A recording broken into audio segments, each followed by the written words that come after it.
Eating vegetarian is tough, but how do you eat a vegetarian diet as a cancer survivor? If you would love to eat more plant-based as a cancer survivor, then this video is for you. Now, eating a more plant-forward diet is going to lower your risk of cancer or a cancer recurrence, but you also want to make sure it supports your cancer recovery. Unfortunately, many cancer survivors who eat vegetarian have long and more severe chemo side effects because their body isn't being supported with the right nutrition. They aren't eating the right type of vegetarian food. This is the big problem with the vegetarian diet after cancer. As a cancer survivor, your body is trying to rebound following some toxic treatments. Chemo, surgery, radiation. Your body needs support to recover. But in order to do that, you need protein. Protein is what your cells need to heal and what you need to recover. But plants aren't necessarily high in protein. That's not what they're known for. So how do you keep the protein up while still eating more plants? In this video, I'm showing you 10 vegetarian protein sources for cancer survivors. I've ranked these foods based on the amount of protein per serving. Let's start with number 10. Quinoa. Quinoa is a great vegetarian protein and an ingredient that I use in many of the recipes in my free cancer recovery cookbook. You can download that cookbook for free by following the link below. Quinoa is simple to add to recipes or meals because it acts like a grain source. You can add it to salads or stir fries, or even add it to your oatmeal or your breakfast parfait. Quinoa is excellent for cancer survivors as it's high in fiber. We know that in cultures that eat higher amounts of fiber, they actually have lower rates of cancer. Unfortunately, in North America, we often lack fiber, so you want to focus on getting more. Most women who have a history of cancer should aim for somewhere between 20 to 30 grams of fiber per day, depending on how many calories they're eating overall. Now look,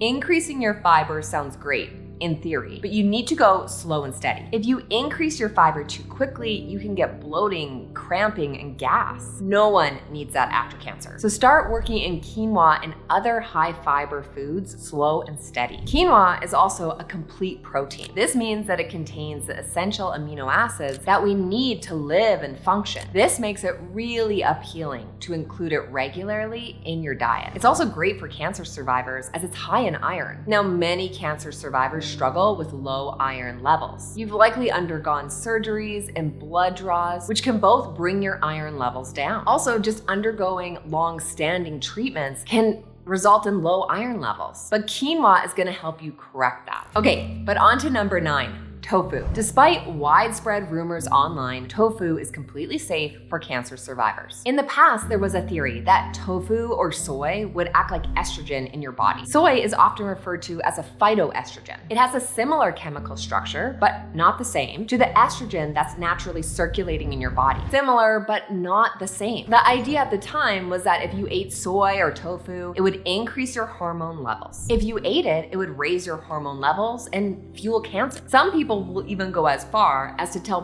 perfectly healthy women who have never had cancer before that they should avoid eating soy because of the phytoestrogen properties. Now, this does seem concerning, especially for cancer survivors who have hormone-positive cancer, like ER/PR-positive breast cancer. Of course, you do not want these phytoestrogen properties to cause your cancer to grow. So this rumor or theory about soy in the past actually resulted in many cancer clinicians widely suggesting to their patients to avoid soy. Don't ever eat it again. But this is completely ridiculous. Here's why. This is just someone's hypothesis. It was never actually proven to be true. And the most recent studies actually show that soy helps prevent a cancer recurrence, even when you have hormone-positive cancer. Yes, it's true. The results have been proven over and over again, like this meta-analysis from 2020, or the study published in JAMA in 2009. Tofu is not only safe for cancer survivors, but it can also lower your risk of cancer or a cancer recurrence. Tofu can be eaten raw or it can be cooked in a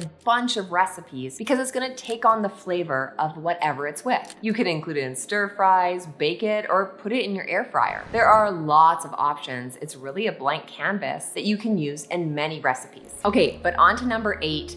Peas. Peas are an amazing plant-based protein source that many people forget about. Do not make the same mistake. Now, green peas are a great option as you can find them canned, fresh, or frozen. And the frozen variety are excellent to include with meals, especially when you're low on groceries. You can also find pea powder in a protein supplement form. This is a great way to boost up the protein in your diet with very little effort. You can add this protein to smoothies, oatmeal, or yogurt. Just mix it in with whatever you're eating to add in more protein. Now look, when we look at the cost of high protein foods, sometimes the grocery bill can really start adding up. But peas are a really cost-effective protein source. They're also a low glycemic index food. This is helpful because we know that high glycemic index foods can actually increase your risk of cancer or cancer recurrence. So peas, being a low glycemic index food, can actually help you manage your blood sugar and avoid this problem. And on to number 7. Chickpeas. Now, I often suggest beans or legumes for women that work with me in the Cancer Freedom Program. The reason why is because beans and legumes are known to lower your risk of cancer or cancer recurrence. But again, in North America, we rarely include beans and legumes in our diet. It's such a shame because they're easy to make, inexpensive, and they taste great. Now, chickpeas are easy to work with in their canned form. They're ready to add to chili or soups, or you can even put them in the air fryer for a great snack or make them as a salad topper. And of course, you can make a great dip out of chickpeas or a hummus. They're high in fiber, iron, and vitamin B6, all things that cancer survivors need. Okay, and that brings me to number 6. Lentils. As a 7-year stage 3 cancer survivor, lentils are one of my favorite foods. They're actually really inexpensive and easy to get your hands on, but hardly anyone includes them in their cooking. But now you can start. Now, dried lentils do take a little bit of time to cook, so adding them to soups or stews or chilies are a great option. Or you can purchase canned lentils that will cook much faster because they're ready to use. Taste-wise, they're actually quite bland, so you can add them to different dishes and they'll actually take on that flavor. They're also really high in fiber, and now you know that's great for cancer remission. Okay, on to the 5th food. Edamame beans. If you like sushi, then I would always suggest ordering an appetizer of edamame beans with your sushi. Here's why. They're packed with protein and they taste delicious. They can be eaten as a snack or they can be added to recipes. They're also incredibly low in fat. So as a cancer survivor, you're gonna be focusing the calories from these into protein and some carbohydrates rather than fat, which you likely don't need more of as a cancer survivor. Now again, some people have expressed concern about the phytoestrogen properties of edamame beans, but now you know that's not true. And on to number 4, tempeh. Now, I'm not gonna lie to you, tempeh is not one of my personal favorite plant-based protein sources. I don't particularly like the flavor, but just because I don't like it doesn't mean that you won't. Tempeh is easy to marinate. Similar to tofu, it can take on other flavors, but you do want to make sure to marinate and cook it because if you don't do that properly, it can have a really bitter taste. It's also high in prebiotics and fiber. Okay, next is number 3.